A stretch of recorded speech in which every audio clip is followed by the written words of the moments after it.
¿Cómo están, hermanos y amigos que siguen este canal?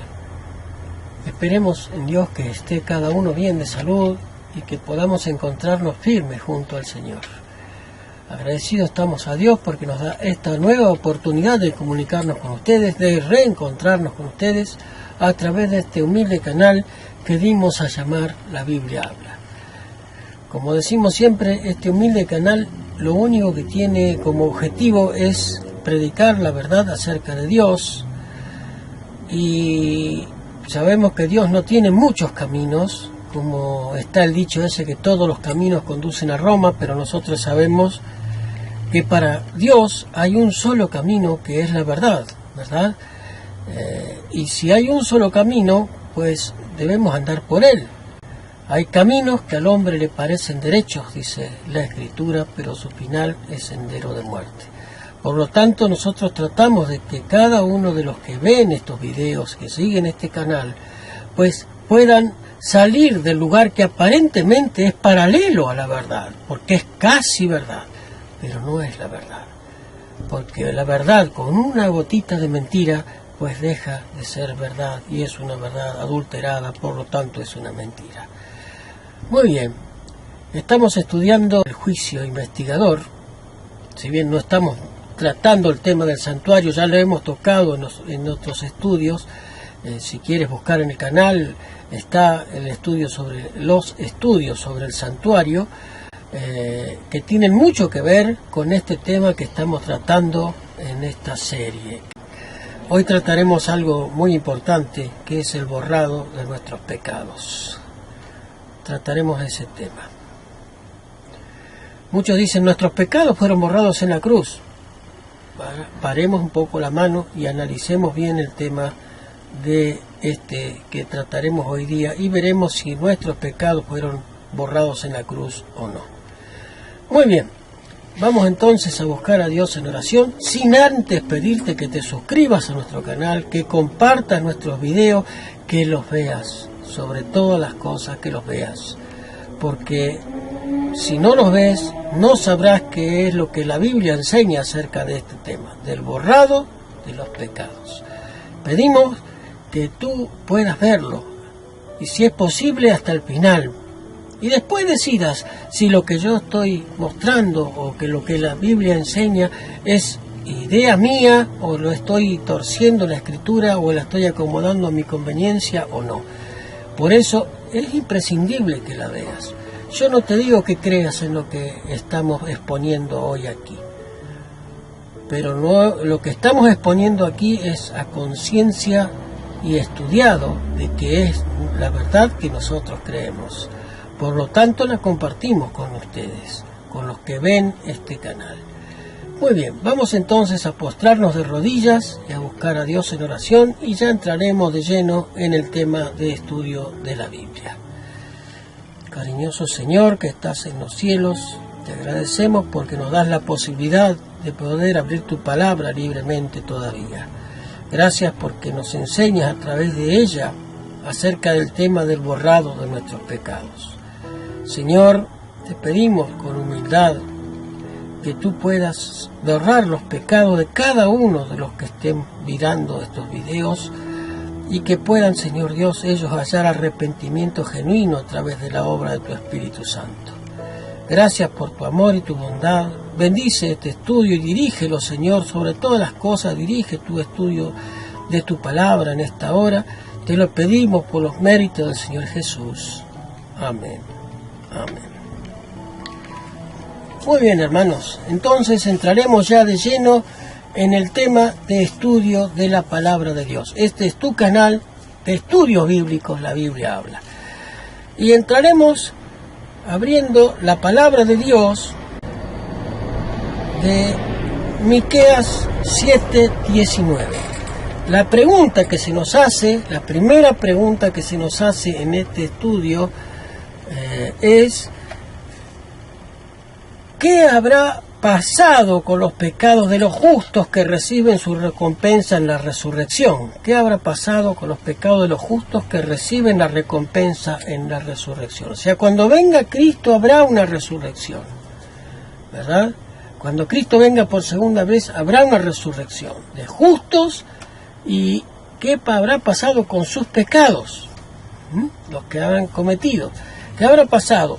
Hagamos la recompensa y qué habrá pasado con estos justos. Miqueas capítulo 7, versículo 19. Miqueas capítulo 7, verso 19, dice lo siguiente, el profeta Miqueas, inspirado por Dios, 7:19. Dice así la palabra del Señor, Miqueas 7:19. Dice el Señor Jesús, dice el Señor a través de su profeta, Él tornará, Él tendrá misericordia de nosotros, Él sujetará nuestras iniquidades y echará en lo profundo del mar todos nuestros pecados. Qué maravilla es que Dios pueda echar en el fondo del mar, allí en la oscuridad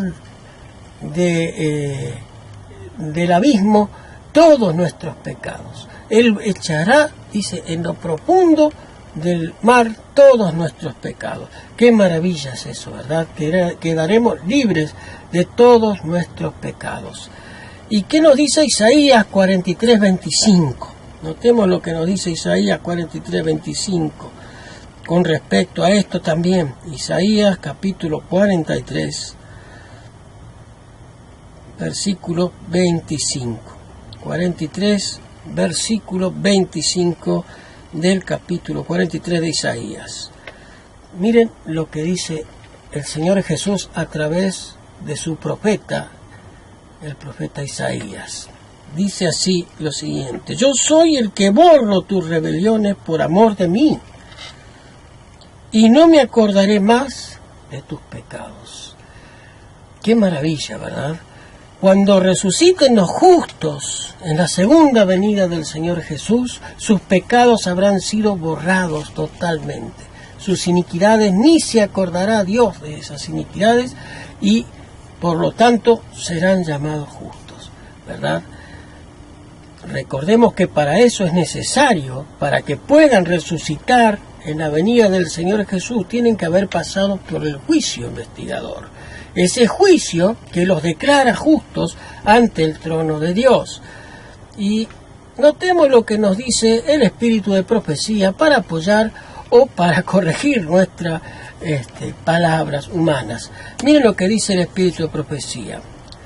El juicio investigador, la obra del juicio investigador y del borramiento de los pecados debe llevarse a cabo antes de la segunda venida de Cristo. Pero los muertos han de ser juzgados según las cosas escritas en los libros. Es imposible que los pecados de los hombres sean borrados hasta después del juicio en el que se investigan los casos. Pero el apóstol Pedro declara claramente que los pecados de los creyentes serán borrados cuando vengan a la presencia del Señor en los tiempos de refrigerio. Él enviará a Jesucristo. Hechos capítulo 3, versículos 19 y 20. ¿Cuándo serán borrados entonces los pecados? Cuando Cristo venga por segunda vez, los pecados de los que fallecieron creyendo en el regreso del Señor Jesús y tratando de vivir una vida justa, serán totalmente borrados. Pero los pecados de esos serán borrados porque han pasado por el juicio. Y los libros que están en el cielo, que contenían todas sus obras, están los libros donde se escriben los nombres, los pecados, este hermano hizo tal y tal y tal cosa, y al lado se pone perdonado. Hay de aquellos que no figure su pecado perdonado. No resucitarán en ese día. No resucitarán en ese día. Qué triste, qué triste. Pero bueno, continuamos leyendo lo que el espíritu de profecía nos dice.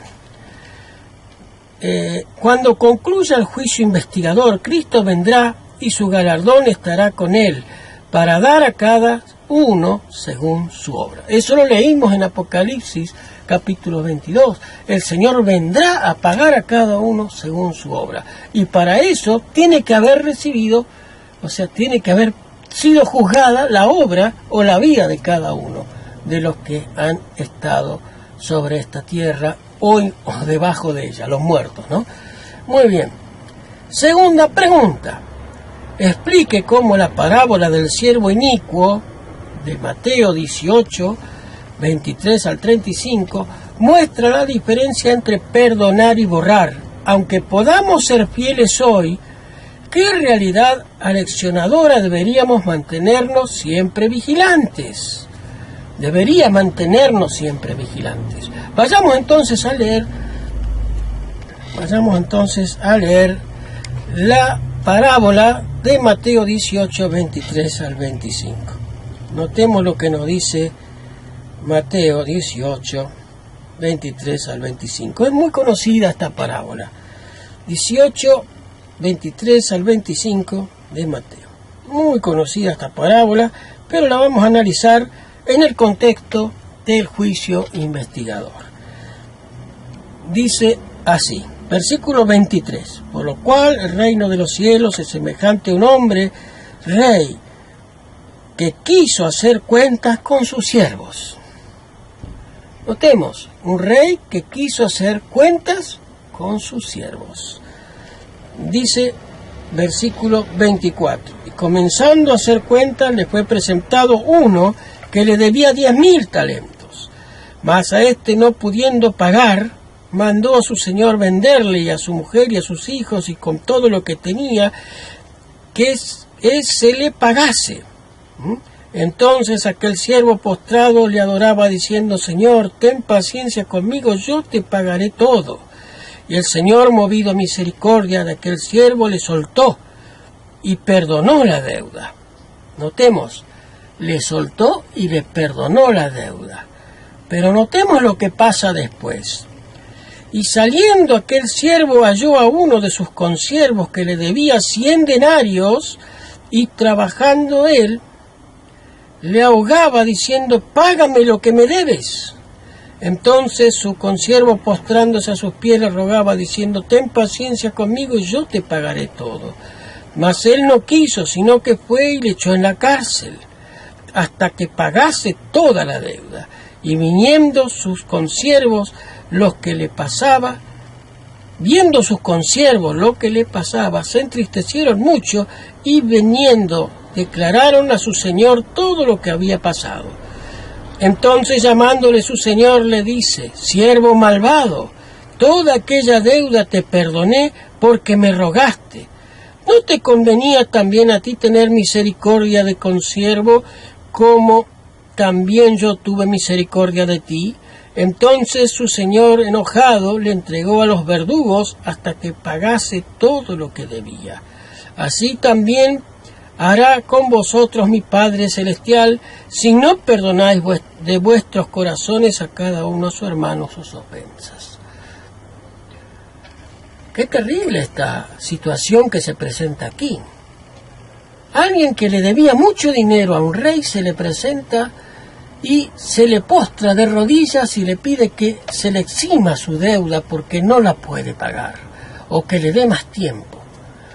Y el rey, conmovido a misericordia, le condona la deuda, lo perdona. Pero su pecado no fue borrado. Su pecado no fue borrado. ¿Por qué?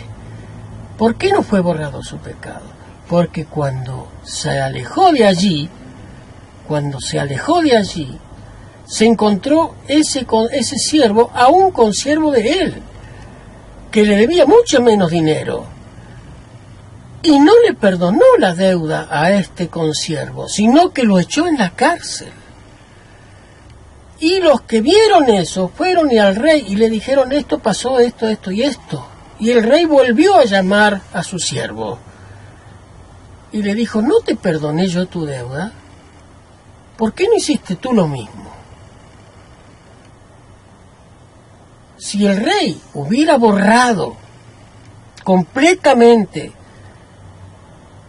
lo que ese siervo hubiera hecho, no se hubiera acordado de lo que hizo, de lo que le debía su siervo. Pero su siervo hizo que se acordase porque él cometió una falta. O sea, su pecado no fue borrado totalmente. Fue perdonado, fue condenada su deuda, pero el pecado no fue borrado. Para que el pecado tuvo que ser borrado, el siervo debería haber hecho exactamente lo mismo que hizo el rey. Es complejo, pero es simple de entender. El que es perdonado, realmente perdonado, no puede obrar sino del mismo modo como él ha sido perdonado con los demás. Vamos a leer entonces el siguiente texto que se nos presenta en la cita, en Ezequiel capítulo 33, verso 13 al 16. Vayamos entonces a leer Ezequiel 33,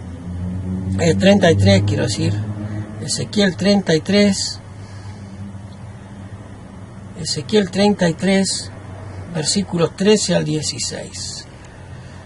Dice la palabra del Señor. 13 al 16 del capítulo 33 de Ezequiel. El versículo 13 nos dice lo siguiente: diciendo yo al justo, de cierto vivirá, y él confiado en su justicia hiciere iniquidad, todas sus justicias no vendrán a memoria, sino que morirá por la iniquidad que hizo. Notemos esto: diciendo yo al justo, de cierto vivirá, y él confiado en su justicia hiciere iniquidad, todas sus justicias vendrán a ser en memoria, sino que morirá por su iniquidad que hizo.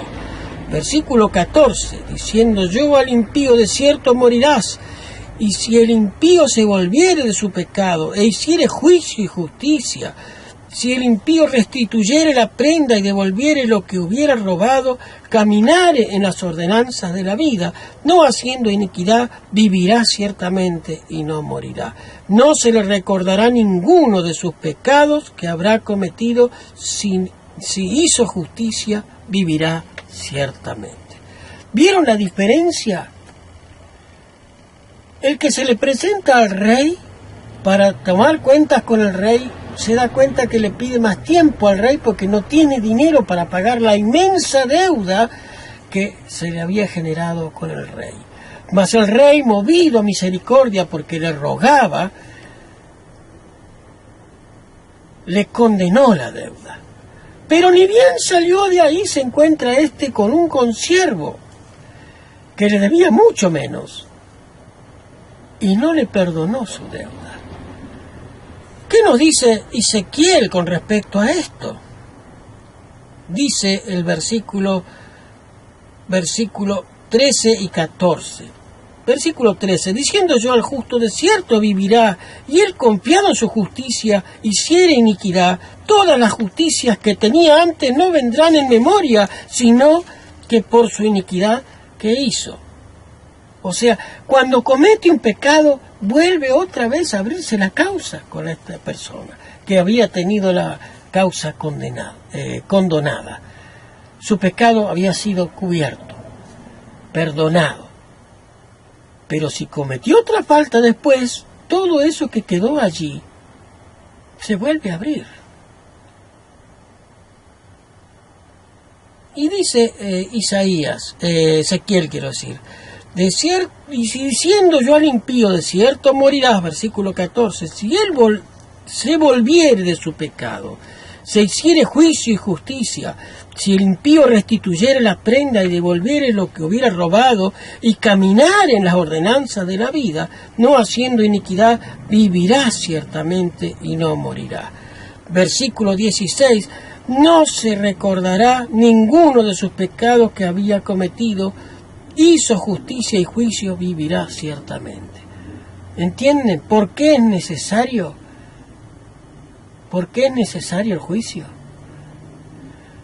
Si todos, al conocer a Cristo, entramos en la puerta de la salvación, pero si resulta que nosotros dentro del camino de la salvación nos damos vuelta y hacemos iniquidad, pues nuestros pecados siguen vigentes.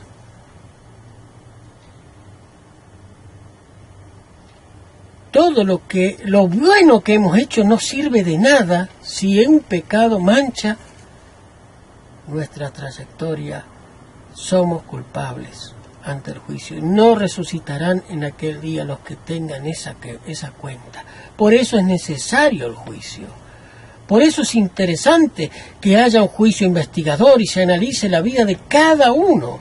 Todos compareceremos ante el tribunal de Cristo, dice la Escritura, y eso lo leímos. Porque es necesario que toda nuestra vida sea escrutada por los ojos de Dios. Nuestros pensamientos, nuestras palabras, nuestras intenciones, nuestras emociones, todo debe ser escrutado. A Dios no se le escapa nada. Eso es lo bueno, que Él discierne las intenciones del corazón. Muy bien, vayamos a ver qué nos dice. Bueno, tenemos otra pregunta más antes. La pregunta número 3. ¿Qué sucede con el hombre, con el nombre, mejor dicho, de una persona infiel escrito en los libros de la vida? Vayamos a ver qué nos dice Éxodo capítulo 32, verso 32. ¿Qué pasa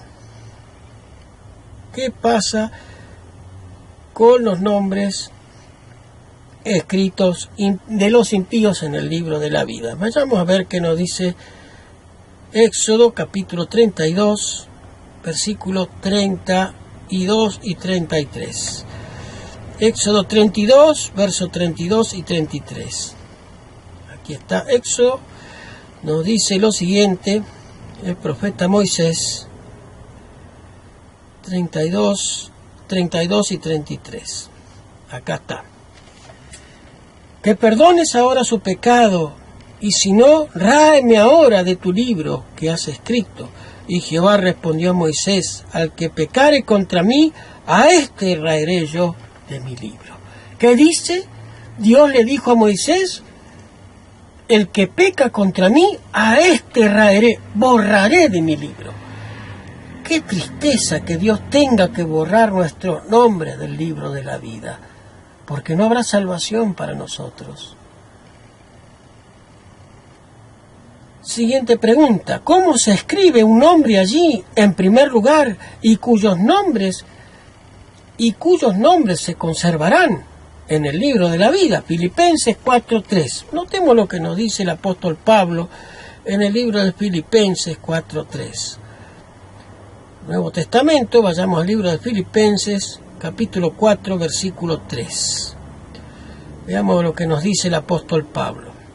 Asimismo te ruego también a ti, hermano compañero, ayuda a los que trabajaron juntamente conmigo en el Evangelio, con Clemente también, y los demás, y mis colaboradores, cuyos nombres están escritos en el libro de la vida. ¿Qué es lo que hacían los colaboradores de Pablo? Lo ayudaban en su tarea, ¿verdad? Entonces, ¿cómo se escriben los nombres? Simplemente trabajando en la obra del Señor, sirviendo a Dios de corazón, como lo hizo el apóstol Pablo. Y cuyos nombres se conservarán. ¿Qué nombres se conservarán? Vayamos a ver lo que nos dice Apocalipsis capítulo 3. Vayamos a lo que nos dice Apocalipsis capítulo 3. Apocalipsis capítulo 3, versículo 5. Miren lo que nos dice el revelador Juan. El que venciere será vestido de vestiduras blancas, y no borraré su nombre del libro de la vida, y confesaré su nombre delante de mi Padre, delante de los ángeles de Dios. ¿A quién se le conservará su nombre? Al que venciere. Al que viviere una vida digna de ser llamado hijo de Dios, a ese se le conservará su nombre en el libro de la vida. Los demás serán raídos de ese libro. Qué tristeza para aquellos que dicen, Señor, Señor, no echamos demonios en tu nombre. Y Él dirá, no los conozco. No los conozco. Apartados de mí, hacedores de maldad. Qué tristeza que Dios tenga que decir eso de alguien que dice que es cristiano. Por eso, se dan cuenta, hermano, por eso es tan importante el juicio y que todo el mundo lo despenestra, todo el mundo cristiano dice que no existe un juicio investigador, que no existe, que son todas mentiras, creencias adventistas sacadas de no sé de dónde, de ese Ira Epson que tuvo esa visión de trastornadez que en el camino por el maizal. No, mi hermano, esto está en la Biblia, lo estamos leyendo de la palabra de Dios, no estamos forzando nada, ningún texto. Notemos lo que nos dice el espíritu de profecía con respecto a esto. Ahora estamos viviendo en el gran día de expiación, en el servicio típico. Mientras el sumo sacerdote hacía expiación por Israel, todos debían afligir sus almas mediante el arrepentimiento del pecado y la humillación ante el Señor, para que no fueran cortados de entre el pueblo. El día del Yom Kippur, el día que Israel tenía como día del perdón, era un día de terrible expectación. Porque un pecado que había quedado en el pueblo, el sumo sacerdote que entraba ante la presencia de Dios moría calcinado por la presencia de Dios, que es un Dios santo. El sumo sacerdote entraba como representante del pueblo ante Dios, solamente una vez al año. Él podía entrar, nada más que él, ante la presencia del arca del pacto y de la Shekinah, que era la presencia de Dios que estaba sobre la tabla del propiciatorio, la mesa, ¿verdad?, en donde estaban escritas, donde estaban las tablas de la ley, las tablas escritas por el dedo de Dios que se las dio a Moisés, estaban dentro del arca, y arriba del arca estaba la presencia de Dios. El sumo sacerdote entraba una vez al año para borrar los pecados de todo el pueblo, para expiar el santuario. ¿Por qué? Porque los pecados de todo el pueblo quedaban manchados con la sangre de los corderos en las túnicas que separaban el lugar santo del lugar santísimo. Y el sumo sacerdote entraba una vez al año en la presencia de Dios para hacer la expiación por todo el pueblo, o sea, borrar los pecados. Ese día el pueblo quedaba con los pecados borrados. Era símbolo de lo que habría de venir del santuario celestial y de la obra de Cristo en el santuario celestial. La obra de nuestro sumo sacerdote que está oficiando por los pecados de los muertos ahora. Lo vimos, eso lo vimos. Entonces, ese era el día típico, el día de expiación. Típico, ¿por qué? Porque era un reflejo de lo que vendría. De lo antitípico. El antitípico es el día de expiación hoy, que es un gran día de expiación, porque el juicio comienza en 1844. Entonces es un gran día de expiación, no es un día de 24 horas, es un gran día, es un día profético, digamos, no hay determinación de tiempo para este día, porque desde 1844 hasta nuestros días todavía está Cristo en el santuario celestial oficiando por los pecados de cada uno de los que fallecieron. Ya llegará el turno para el tiempo del juicio de los vivos, ya llegará. Notemos lo que nos sigue diciendo. Todo Israel debía afligir sus almas mediante el arrepentimiento del pecado y la humillación ante el Señor, para que no fueran cortados de entre el pueblo. De la misma manera, todos los que quieren que sus nombres sean retenidos en los libros de la vida deben ahora, en los pocos días restantes de su probación, afligir sus almas ante Dios con tristeza por el pecado y verdadero arrepentimiento. Deben haber un profundo y fiel escudriñamiento de corazón, aunque todas las naciones van a juzgar ante Dios. Él examinará el caso de cada individuo con un escrutinio tan minucioso como si no hubiera otro ser sobre la tierra. Esto está en el Conflicto de los Siglos, páginas 489 y 490. Notemos, cada uno de nosotros es como si no hubiera otra persona, pasará por el juicio, por el tribunal de Dios. Vamos a alejarlo entonces para cerrar este tema en la próxima. Quedémonos con esta reflexión que nos da el Conflicto de los Siglos, páginas 489 y 490. Ahora estamos viviendo el gran día de expiación. El siervo en el servicio típico, mientras el sumo sacerdote hacía expiación por Israel, todos debían afligir sus almas mediante el arrepentimiento del pecado y la humillación ante el Señor, para que no fueran cortados de entre el pueblo. Recordemos, no se registra ningún caso en la Biblia de la muerte de ningún sumo sacerdote, pero sí se dice lo que había que hacer. Si un sumo sacerdote moría, se le revelaba al pueblo el pecado de aquel por el cual el sumo sacerdote había muerto. Y debía ser sacado ese personaje afuera del pueblo, afuera de Jerusalén, de los límites del campamento, y debía ser apedreado hasta morir. ¿Se dan cuenta? No hay excusas por el pecado.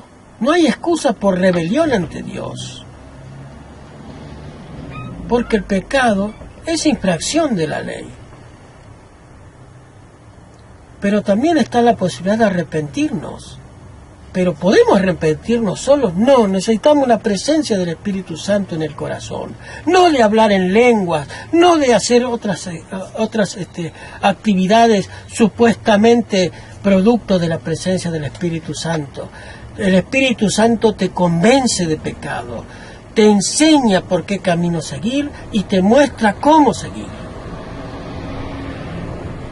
No habla en jeringoso ni hace otras demostraciones. Puede producir sanamientos milagrosos, claro que sí, pero para eso debes tener una vida tan estrecha con Dios como la tuvo Jesús, porque si no, es obra del diablo, el gran imitador de las cosas de Dios. Por eso es importante entender estas cosas, por eso hacemos estos estudios, para que cualquiera los pueda entender. No puede haber borramiento de pecado sin un examen de corazón, movido por el Espíritu Santo, un genuino arrepentimiento. No puede haber. Por eso Dios es el que borra nuestros pecados, porque Él produce ese sentimiento en el corazón de genuino arrepentimiento. Si no hay un genuino arrepentimiento, nuestros nombres serán raídos del libro de la vida. Mi hermano, para cerrar este estudio, cómo quisiera que Dios mantenga nuestros nombres en el libro de la vida, pero eso depende de nosotros. ¿Quieres caminar con el Señor? Entrégale a Él tu corazón, tu vida, y deja que Él dirija cada acto, cada pensamiento, cada palabra que esté en tu corazón, porque de la abundancia del corazón hablan los labios. Vamos a terminar con una oración el estudio de hoy. Vamos a postrarnos de rodillas y a terminar este solemne estudio, porque es un solemne estudio en el día de hoy. Cariñoso Señor que estás en los cielos, te agradecemos porque nos das la vida, la salud, porque cuida de cada uno de nosotros, porque nos das la posibilidad de tener este estudio, de comprender que para que nuestro nombre no sea borrado del libro de la vida, debe haber arrepentimiento genuino y contrición de corazón, como lo tenía el pueblo de Israel en los días del antiguo Israel en el día del perdón. Pues del mismo modo estamos viviendo hoy nosotros en el antitípico día del perdón, en donde nuestro sumo sacerdote está oficiando ante la presencia del Padre. Necesitamos que nuestros nombres se mantengan en los libros de la vida. Queremos que así sea. Para eso necesitamos la presencia de tu Espíritu en el corazón, Señor. Envíanos tu Espíritu para que podamos ser enseñados de la verdad a través de tu palabra y caminar por ella. Ayúdanos, Señor, a tener fe en ti y a creer que el sacrificio de Cristo fue completo, porque el perdón se ofreció a todos, pero necesitan todos arrepentirse de sus pecados y que Él pueda borrarlos de los libros del cielo. Por eso, Señor, ponemos en tus manos nuestra vida, nuestros pensamientos, nuestros corazones. Te lo pedimos y te agradecemos todas estas cosas por los méritos de Cristo Jesús. Amén. Que sea tu nombre exaltado, Señor. Amén. Muy bien, hermanos. Continuaremos entonces el último ya tema del juicio investigador, nuestro próximo encuentro. Esperemos que el Señor te bendiga, te guarde, y como decimos siempre, lámpara es a mis pies tu palabra y lumbrera a nuestro camino. Que el Señor me los guarde, me los proteja, y que podamos arrepentirnos de corazón de cada uno de nuestros pecados día a día. Ese es mi deseo y oración para cada uno de ustedes. Que el Señor me los guarde, me los proteja. No te olvides de suscribirte a nuestro canal y apoyar nuestra humilde tarea. En el nombre de Jesús. Amén. Bendiciones para todos.